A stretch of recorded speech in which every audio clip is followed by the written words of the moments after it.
En esta ocasión, hermanos, les invito a que volvamos a nuestro tema de la disciplina en la iglesia y vayamos en nuestras Biblias a Mateo capítulo 18, el Evangelio de nuestro Señor Jesucristo según Mateo capítulo 18. Y vamos a leer el versículo 15. Mateo 18, 15 nos dice la palabra del Señor. Por tanto, si tu hermano peca contra ti, ve y repréndele estando tú y él solos. Si te oyere, has ganado a tu hermano. Hasta ahí. Ya hemos considerado, hermanos, brevemente los propósitos de la disciplina de la iglesia. Y ahora vamos a considerar, a partir de ahora, con la ayuda del Señor, algunas consideraciones necesarias previo al inicio del procedimiento que hay que realizar para los primeros auxilios. Así que el día de hoy vamos a ver estas consideraciones necesarias y vamos a enfocarnos primeramente en el pecado. Pues el texto nos dice, si tu hermano peca contra ti. ¿Qué es pecado? ¿O qué es pecar? ¿O en qué momento peca? ¿O qué se puede considerar que ha pecado contra mí o contra cualquier otro hermano? Así que vamos a ver lo que es el pecado, vamos a ver lo que es la ofensa y vamos a ver los casos de perdón. Pero no vamos a alcanzar a ver todo eso en esta ocasión. El día de hoy solo vamos a enfocarnos en el pecado. En la ocasión antepasada veíamos que Mateo 18, 15 al 17 está dispuesto en forma de escalones. Así que vamos a pensar y a poner nuestra vista primero en el primer escalón, que es el versículo 15. Si tu hermano peca contra ti. Pero antes de subir nuestro pie al primer escalón, lo primero que necesitamos saber es si es necesario que subamos el pie al primer escalón. Suena muy obvio, ¿verdad? Pero, hermanos, vamos a ver ahora a lo que nos referimos. Cuando estamos ante esa escalera, lo primero que necesitamos saber es si debemos poner el pie o no debemos poner el pie en el primer escalón. Es decir, si debemos dar el primer paso e ir y redarguir de pecado o todavía no debemos hacerlo. Es decir, que primeramente necesitamos tener un entendimiento claro y unánime de lo que es el pecado antes de poder ir y redarguir el pecado. Primeramente necesitamos tener un entendimiento claro sobre los mandamientos de Dios, sobre los principios de la Escritura y la enseñanza general de la Escritura. Quiero decir entre paréntesis que esta es una necesidad que se atiende a través del ministerio de la palabra de la iglesia local, en las predicaciones, en las enseñanzas y en la consejería. Así es como se va conociendo y aprendiendo los mandamientos de Dios, qué significan, qué implican, cómo se aplican y todos los principios de la Escritura. Y todo esto a fin de que, como dice Efesios 4:13, todos lleguemos a la unidad de la fe y del conocimiento del Hijo de Dios. El ministerio de la palabra entonces se encarga de enseñar todas estas cosas a fin de que todos vayamos caminando en un mismo entendimiento y lleguemos a la unidad de la fe. Aquí con fe se refiere al entendimiento de las doctrinas.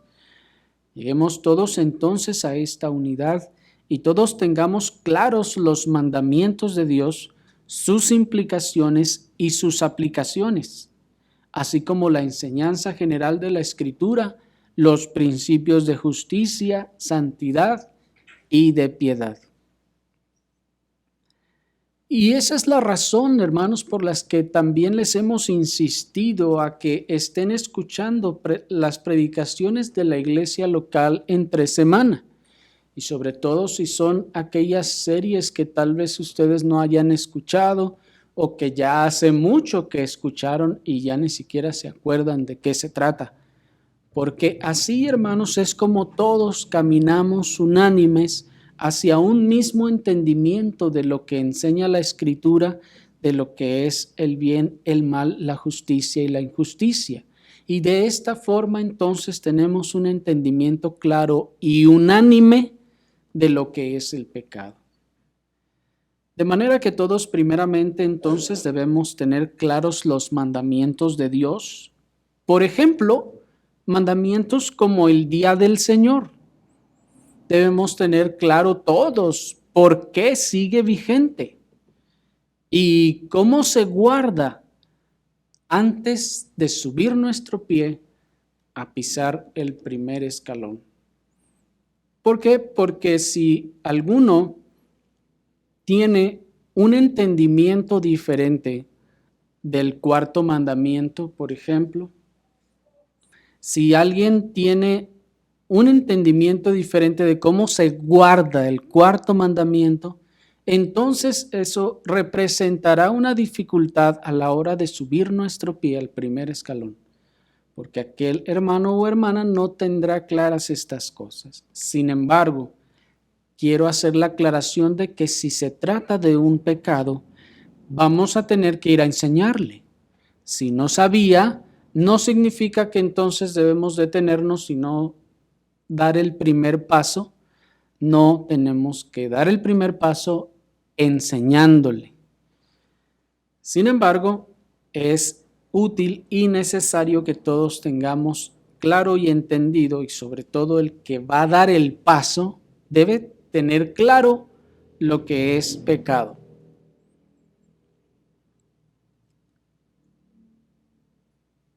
Esto porque el texto, hermanos, no nos manda a iniciar el procedimiento si la situación a resolver se trata de desacuerdos entre hermanos por alguna de las circunstancias de las cosas que no están reguladas en la Escritura por mandamiento explícito, implícito, principio y ejemplo claro en la Escritura.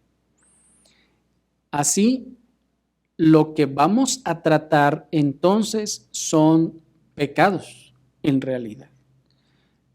El procedimiento no se inicia y no se comienza por situaciones de desacuerdos entre nosotros por cualquier razón.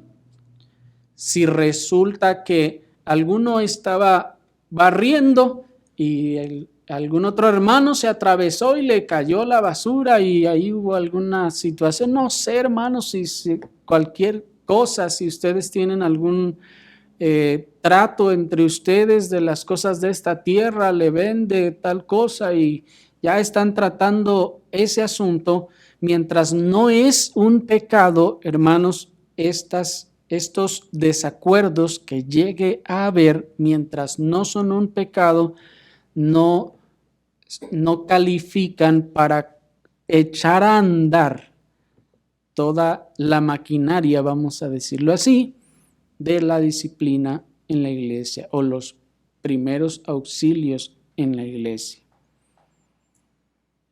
Es necesario que tengamos claro que esto se inicia o se comienza por aquellas cosas que sí están reguladas en la Escritura, por mandamiento explícito, por mandamiento implícito, por principio bíblico, por ejemplo bíblico, legítimo, ¿verdad? Porque no vamos a usar el ejemplo de Judas. No, ese es un ejemplo de lo que no se debe hacer. Y teniendo esto o siguiendo esto, entonces podemos iniciar el procedimiento. Así pues que no vamos a poner nuestro pie en el primer escalón si se trata de diferencias de comida, si se trata de diferencias de bebida, si se trata de diferencias de cumpleaños, si se trata de diferencias de gustos particulares, etc.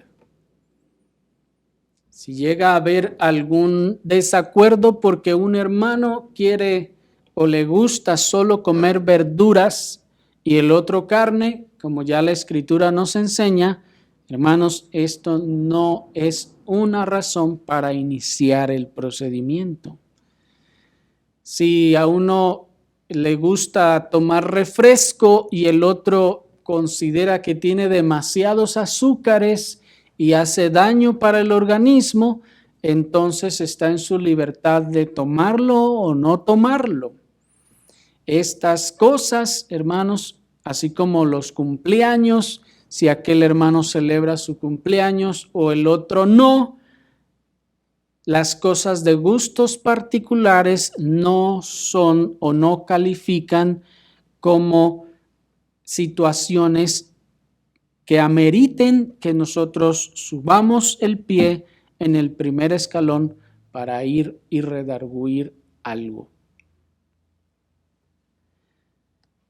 Pero si alguno dice, pero las redes sociales entran dentro de los gustos particulares. Bueno, sí, podemos pensar que sí, es cierto, las redes sociales entran dentro de la categoría de los gustos particulares, por ahora. ¿Por qué por ahora, hermanos? Porque como hemos visto que se ha ido moviendo la bestia, puede llegar un momento en que ya sea pecaminoso por sí mismo. Pero mientras no, sin embargo, y sobre todo esto,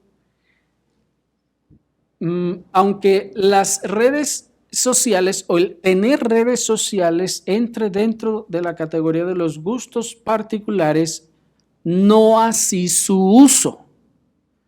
Su uso no entra en la categoría de los gustos particulares. Su uso de las redes sociales puede y debe ser redarguido en base a los principios de la Escritura que aplique para cada caso. Si una persona hace uso mundano de sus redes sociales, es decir, como lo hace el mundo, compartiendo cuanta cosa y como si fuera un mundano, hermanos, allí es necesario, se puede y se debe redarguir, hermano o hermana, usted está en la libertad de tener esa red social, pero no significa que la va a usar como los mundanos. Puede otra razón ser, por ejemplo, el tiempo que pasa en ellas. Sí, usted tiene la libertad de tener sus redes sociales, pero si estas redes sociales le están impidiendo que usted sirva al Señor, si usted no trabaja en nada para gloria del Señor y beneficio de su reino porque se la pasa en las redes sociales, entonces es una razón para redarguirle. Ahí es donde noten como una cosa que era de la libertad puede ser usada. En su uso se puede incurrir en el pecado. Estas son las cosas que vamos a tener que aprender a discernir, porque como esa hay muchísimas, hermanos, cosas que por sí mismas son legítimas, pero que su uso puede ser pecaminoso. Tal vez el ejemplo que siempre es el más sencillo para ayudarnos a entender estas cosas es el ejemplo de la pistola. Una pistola por sí misma no es pecaminosa. Lo pecaminoso es el uso que usted le dé a esa pistola. ¿Me explico? Bien. No olvidemos entonces que, hablando del pecado, el pecado entonces se manifiesta en la práctica en 4 formas principales. Teniendo claro entonces que no vamos a redarguir las cosas que están en la libertad de cada uno, que no vamos a redarguir ninguna otra cosa que sea pecado, sino lo que sea pecado. Entonces, hablando del pecado, debemos recordar que el pecado se manifiesta en la práctica en 4 formas principales. Se puede pecar de pensamiento, número 1. Se puede pecar de palabra.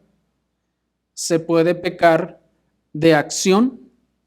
Y se puede pecar de omisión.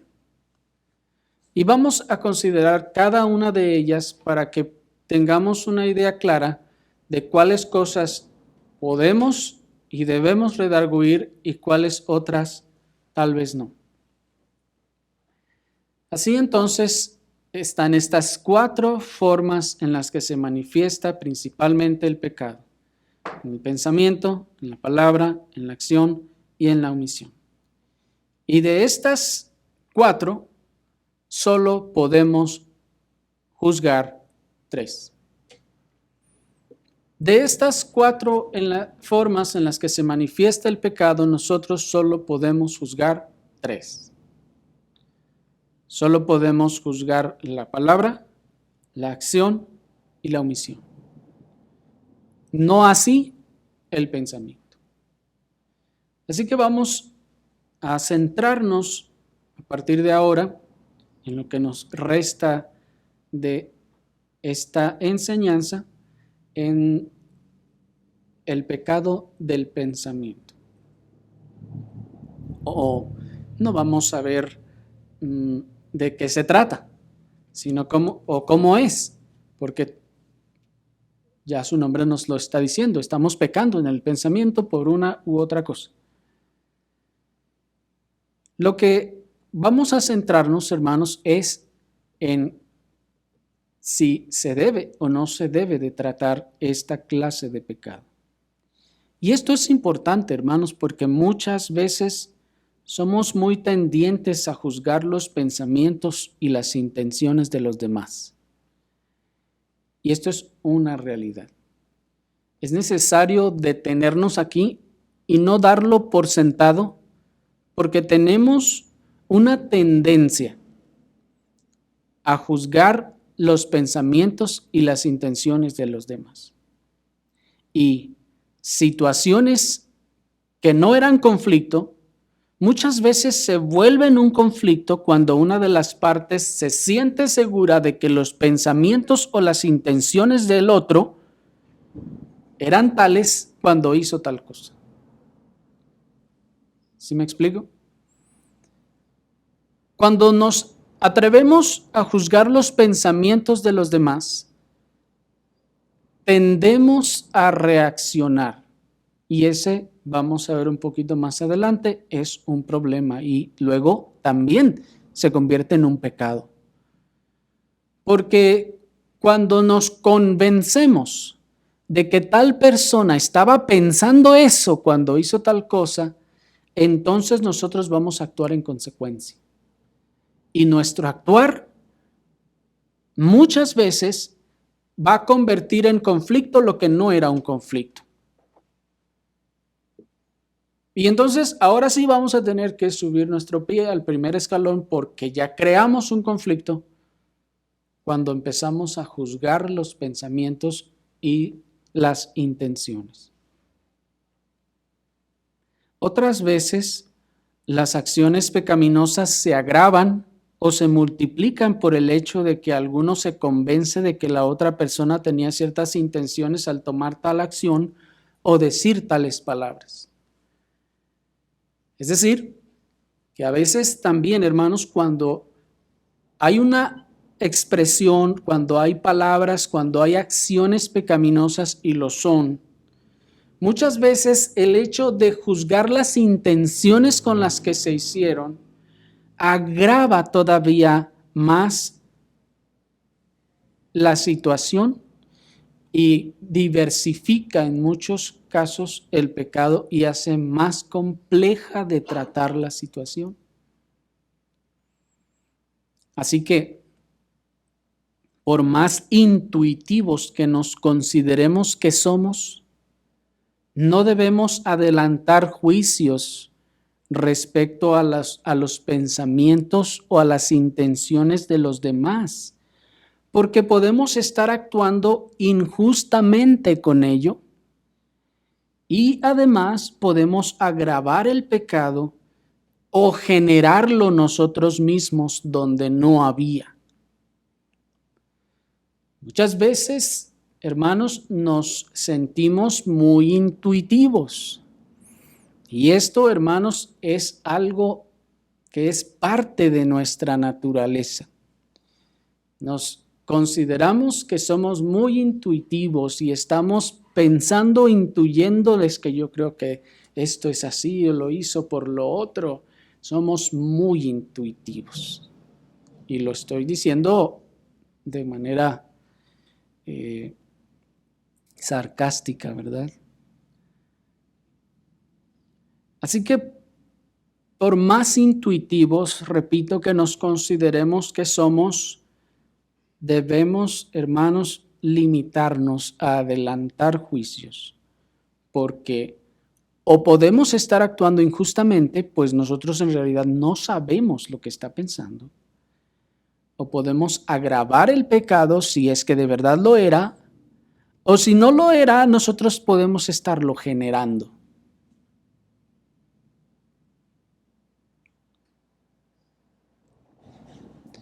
Pero es que yo veo que ya como que trae algo contra mí. ¿Qué es eso?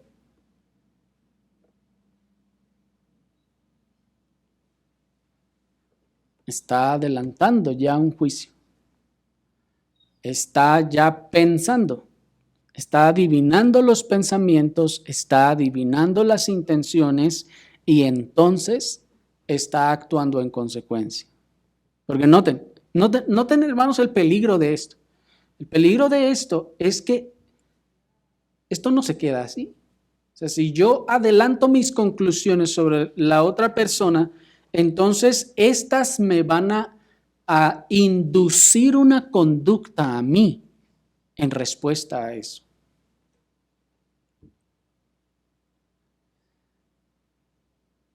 Pero tendemos, repito, a decir, es que yo veo que me hace así, yo pienso que ya trae algo contra mí. Quiero aquí decir entre paréntesis, hermanos, que si de verdad existe una conducta constante, continuada de algún hermano en la fe respecto a tal o cual cosa, entonces la respuesta no es yo pienso que esto lo está haciendo, yo creo que no, la respuesta es ir y aclarar la situación.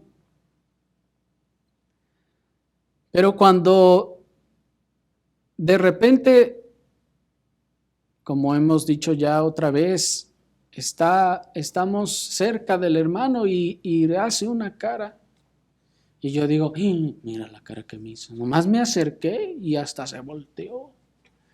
Entonces, ¿qué estamos haciendo?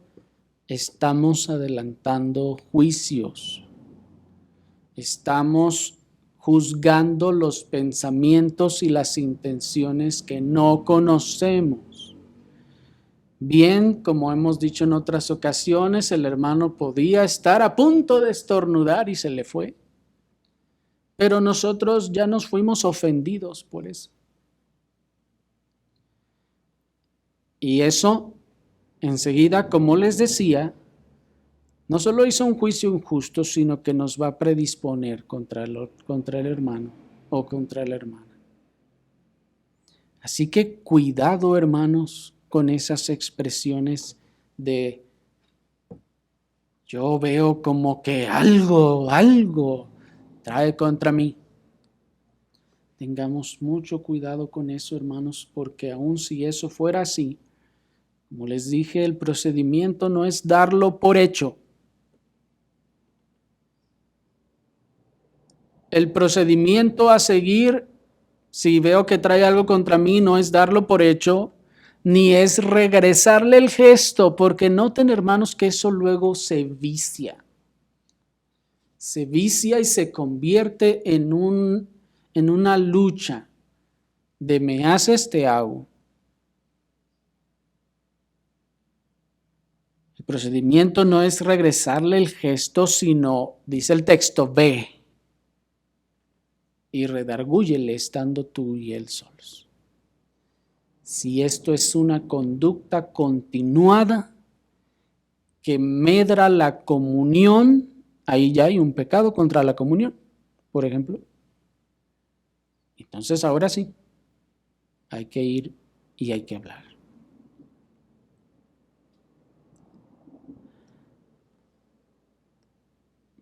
Porque si no, aquí se corre el peligro de dar lugar a sentimentalismos innecesarios que nos predisponen contra el hermano o contra la hermana. Y eso luego nos va a conducir casi inevitablemente al pecado.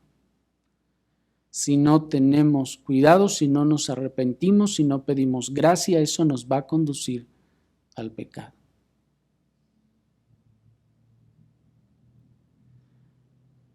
Así que noten esto. Estas situaciones que están en el área de la mente o en el escenario de la mente afectan a la mente y luego a los sentimientos. Y entonces eso genera resentimientos. ¿Y todo por qué? Porque hicimos o adelantamos juicios sobre lo que alguien más estaba pensando. Así que no debemos dejar que nuestra intuición nos conduzca al pecado, sino que debemos refrenarla, ya que nos puede jugar en nuestra contra y comenzar a predisponernos contra otros hermanos. Y luego que nos ha predispuesto, eso va a generar rencor. Y luego el rencor genere más pecado en nosotros mismos. Miren lo peligroso del anticiparnos a juzgar las intenciones de los demás. Eso me va a traer un sentimentalismo. El sentimentalismo me va a predisponer. La predisposición me va a generar rencor. El rencor va a generar más pecado y va a generar también ruptura en la comunión.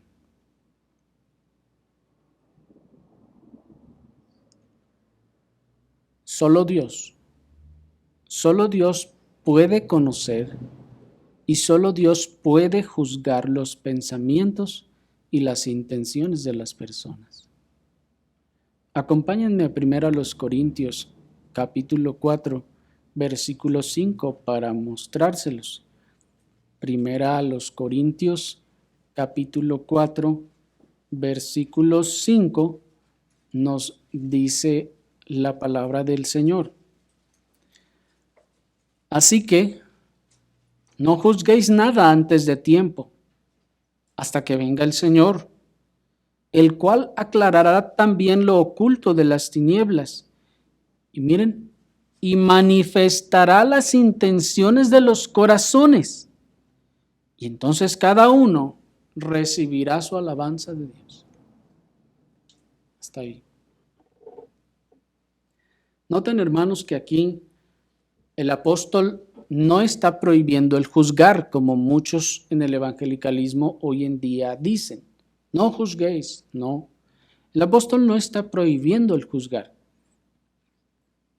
sino lo que está prohibiendo es el juzgar las cosas de las que no tenemos pruebas, en primer lugar, así como también juzgar las intenciones de los corazones. Porque miren el texto, no juzguéis nada antes de tiempo. ¿Por qué antes de tiempo? Porque hay un tiempo en el que esas cosas serán juzgadas.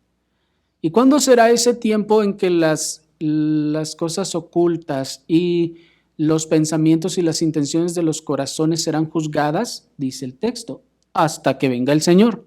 ¿Se fijaron? El cual aclarará también lo oculto de las tinieblas y manifestará las intenciones de los corazones. Y entonces cada uno recibirá su alabanza de Dios. Aquí entonces se está estableciendo a Dios como juez único de los pensamientos y de las intenciones, e incluso también de las cosas que no se pueden probar. Nosotros, si no tenemos pruebas para mostrar, hermanos, una cosa, por más convencidos que estemos por nuestra intuición de que eso es así, serán cosas que debemos dejar al Señor, pues nosotros no tenemos ni la calidad ni la capacidad para juzgar esas cosas. Por lo que, como es claro del versículo, no subiremos nuestro pie al primer escalón con base en un informe de alguien que oyó un rumor de alguien más, que oyó de alguien más, que le dijo fulano y mangano y perengano. No, las cosas que en ese sentido, en la providencia del Señor, quedan ocultas, nosotros no vamos, hermanos, a tomarnos la atribución de detectives tratando de juzgar o de encontrar a como dé lugar quién es el culpable. ¿Me explico? Por eso aún el Señor, aún en el Antiguo Testamento, maneja algunos casos en donde no hay cómo mostrar quién dice la verdad. ¿Qué dice el Señor?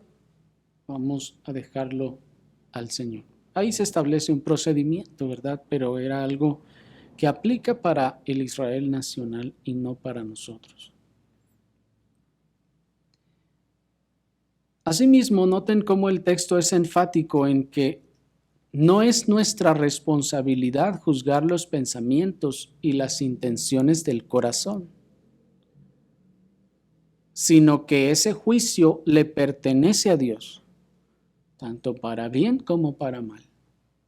Es decir, Dios es el único que va a juzgar las intenciones con las que hacemos las cosas. Nosotros no podemos hacerlo y no debemos hacerlo.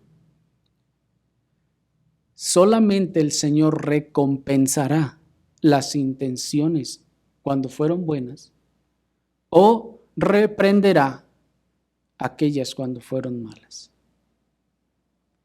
Él va a dar el pago, nosotros no. Pero como hemos dicho en otras ocasiones, hermanos, muchas veces no nos damos cuenta, pero por lo general uno de los pecados que más cometemos es la venganza. Uno de los pecados que más cometemos a diario es la venganza. Vengarnos por nosotros mismos, no dejando lugar a la ira de Dios, a la venganza de Dios. El texto nos dice que el Señor es el que va a dar el pago de esas cosas. Pero noten que cuando nosotros ya juzgamos los pensamientos y las intenciones, nos disponemos a dar el pago. Cuando ya hemos juzgado los pensamientos de las otras personas y las intenciones con las que pensamos que lo están haciendo, ya enseguida lo que sigue es disponernos a darle el pago. Nótenlo. Tenemos que estar muy endurecidos para no darnos cuenta que en realidad eso hacemos enseguida. Porque la conducta o la actitud que tomamos después de eso, hermanos, manifiesta que en realidad eso fue lo que dimos por hecho.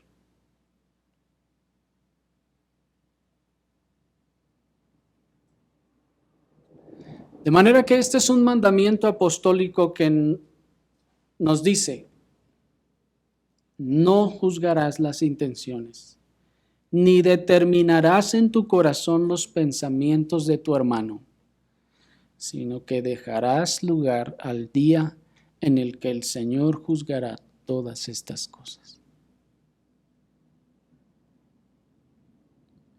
Así que dejemos la intuición pecaminosa respecto a los pensamientos o las intenciones de nuestros hermanos en la fe, que nos lleva a ser intrigosos, nos lleva a ser desconfiados, aun cuando no hay un historial ni razones para hacerlo. Y aquí quiero hacer una segunda aclaración. Aquí estamos hablando del trato en la iglesia. Estamos hablando del trato con los hermanos en la fe. Bueno, tampoco significa que vamos a estar juzgando las intenciones de los incrédulos, sí, no. Lo que estamos queriendo decir, hermanos, es que muchas veces vamos a tender a confundir la sagacidad o la previsión con el juicio anticipado.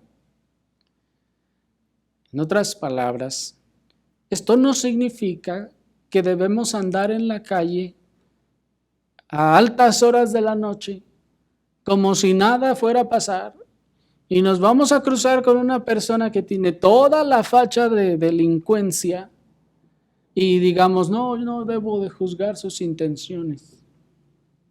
No, hermanos, eso es inocencia, por no decirlo de otra forma.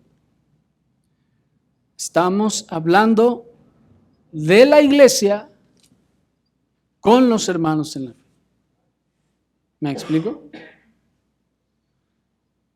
Porque viene el vecino y me dice: vecino, préstame 100,000 pesos. Ándele que yo se los pago. ¿Y qué debemos hacer nosotros? No voy a juzgar sus intenciones. Se los voy a prestar, no le hace. ¿Vamos a hacer eso? Evidentemente no. ¿Me explico la diferencia? Bien. Cito al teólogo John Gill respecto a eso. Dice: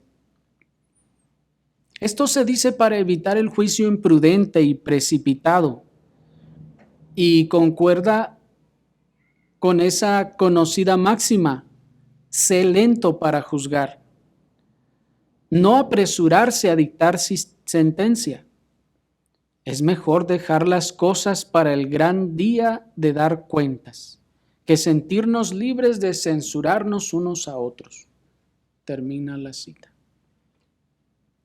Esto, repito, en cuanto a nuestros hermanos en la fe, en cuanto a sus intenciones o las intenciones con las que hayan hecho tales o cuales cosas.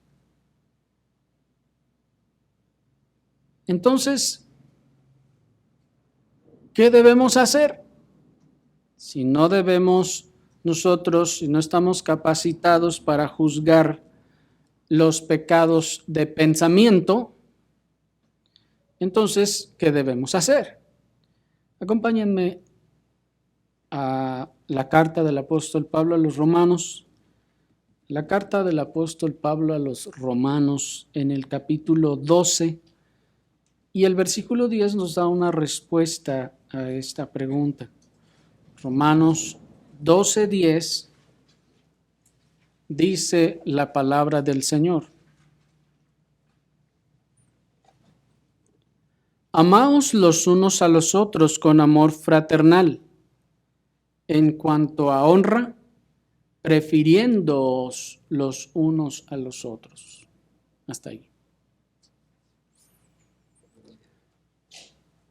Se fijan que aquí también se está circunscribiendo toda la ordenanza a los hermanos en la fe, a la iglesia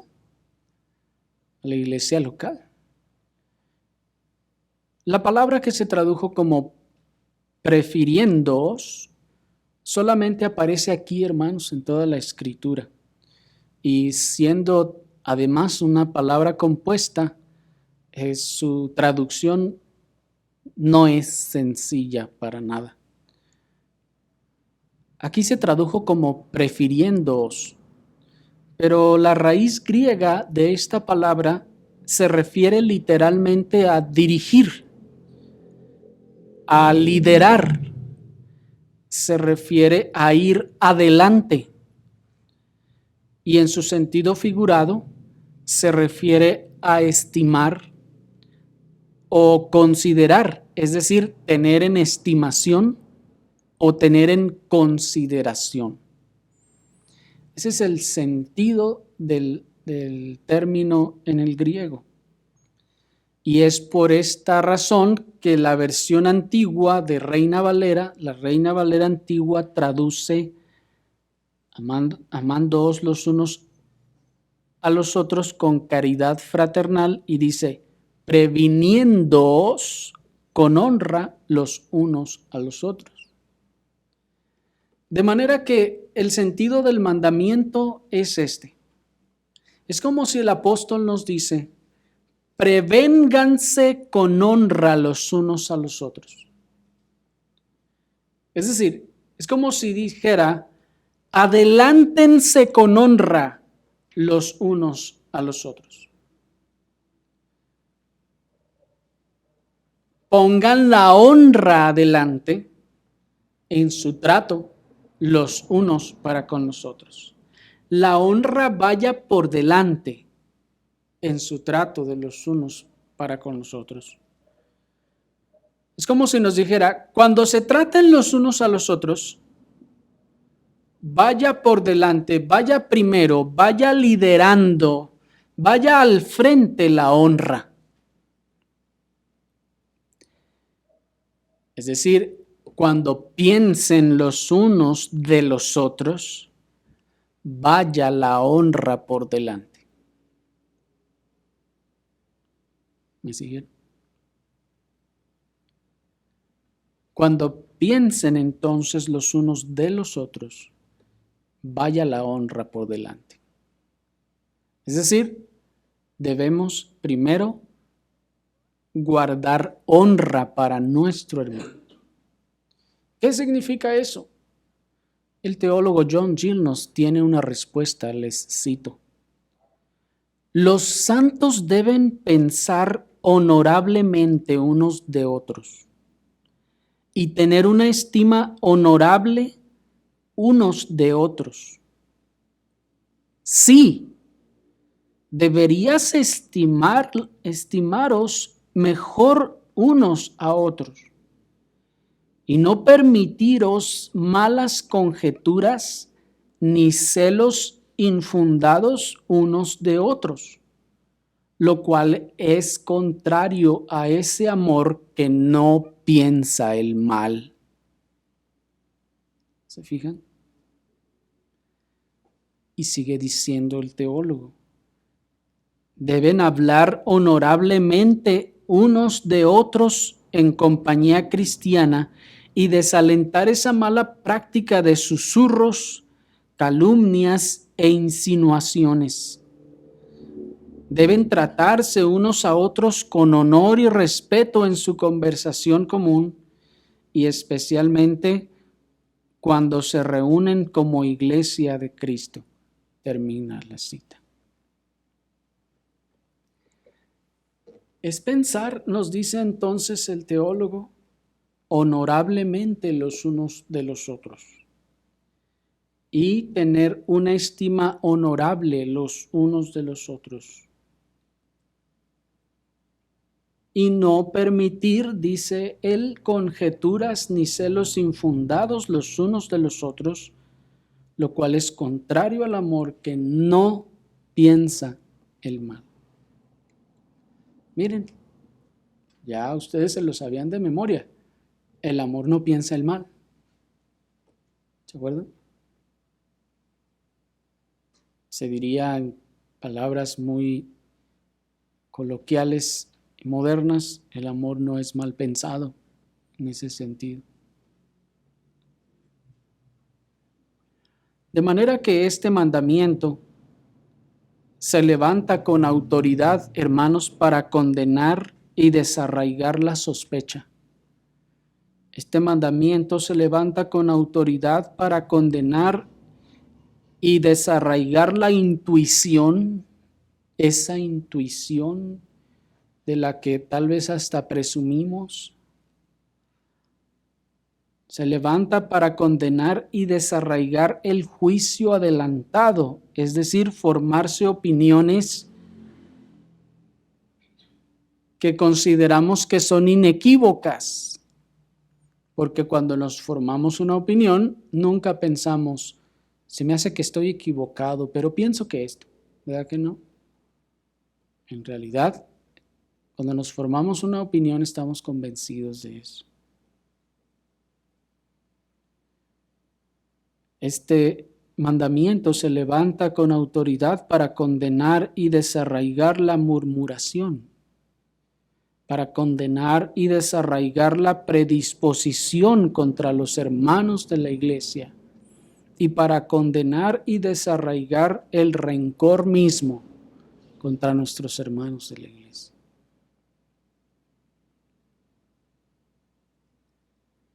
Este mandamiento, hermanos, también es una purga que está siempre abierta para la presión que se acumula en la mente inquieta de todos nosotros. Es como ese agujerito en la olla de presión, pero es mucho, mucho más grande, para estar desahogando la presión de nuestra mente inquieta y que nos previene de la predisposición. La obediencia a este mandamiento nos previene de la predisposición, nos previene del rencor y nos previene del pecado mismo.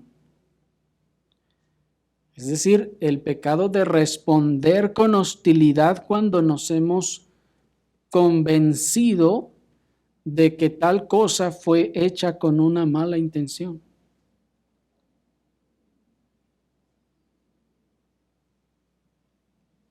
Miren la importancia entonces de este mandamiento. Este mandamiento entonces nos ordena tratarnos con honra los unos a los otros. Y esta es la razón por la que los pecados de pensamiento, aunque lo fueran, no están en nuestra jurisdicción, ni en nuestra calidad, ni en nuestra capacidad de juzgar. ¿Qué hay de los demás? Vamos a ir viendo también los demás. Pero por ahora, hermanos, tengamos claro estas cosas. Oremos al Señor.